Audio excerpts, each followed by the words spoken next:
I've been in the world of technology over the last 10 years, and with all my business, I make sure that one by one I scale it past my country. My country, Uganda, is very small, so the revenue you can make from there is also limited.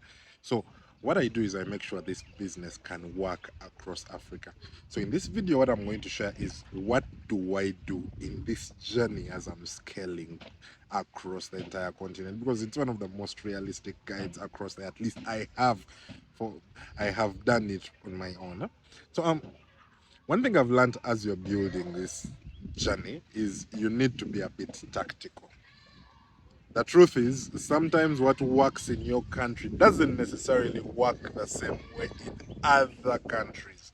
You'll notice that what works, as an example, in Kenya and Uganda may not necessarily work in Zimbabwe and South Africa.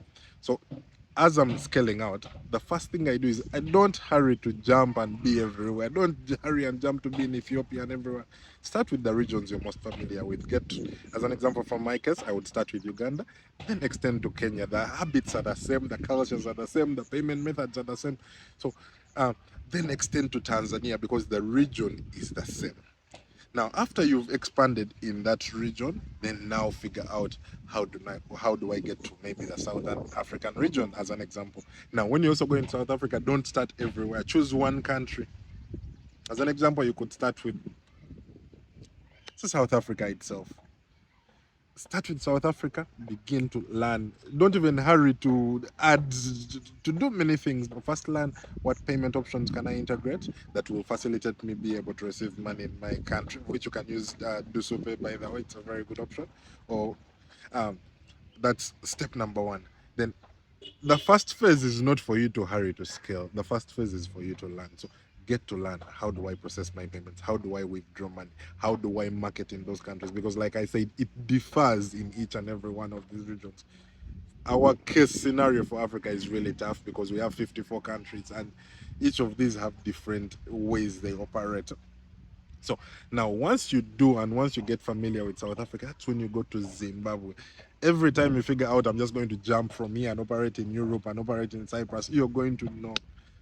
Like I said, what works here doesn't work the other side. You run and hurry up and advertise, and things won't work out. Understand which communities do I need to infiltrate. Get into those communities, get people to begin talking about you. Then once you've gathered momentum, that's when you go to the next country. So in my perspective, as you're expanding your product, phase it out. Don't hurry. Take a quarter, study a certain country, study a certain region, then scale to the next. That's in regards to scaling your product.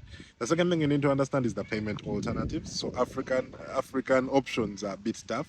Like I said, Uganda has two, Airtel, MTN. Kenya has Safaricom, they have Airtel. Tanzania has Vodacom and all these payment options. So understand how you're going to incorporate those payment options, because without those local payment options, you're not going to gather enough money.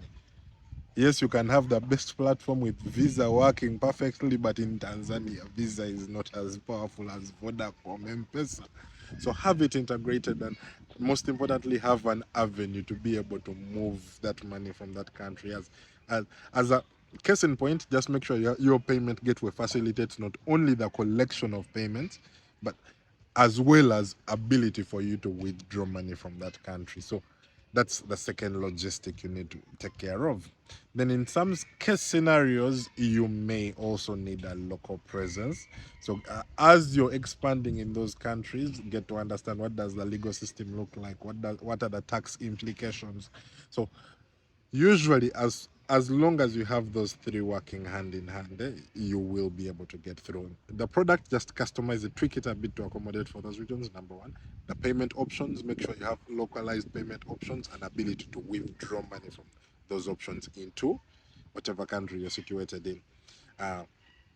In the third option, just understand if you the tax systems, because they really do affect you, and uh, the legal perspective of things. So as long as you have those four catered for, then the rest, to be honest, would be relatively straightforward. As a as a starting point for my case scenario, I tend to want to start with the biggest country before you go to the next.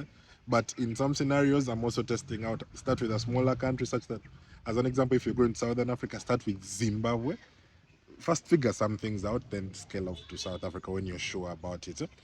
Yeah, that's how I traditionally have done it. Don't forget, I share a ton of content on sales, tech, and entrepreneurship across Africa. If you'd like to support me, check out monkeypesa.com. It's an AI tool that literally sells for you. It looks for clients on your behalf, engages them across WhatsApp, email, and all these channels, follows up on your behalf, just like your sales guy would have done.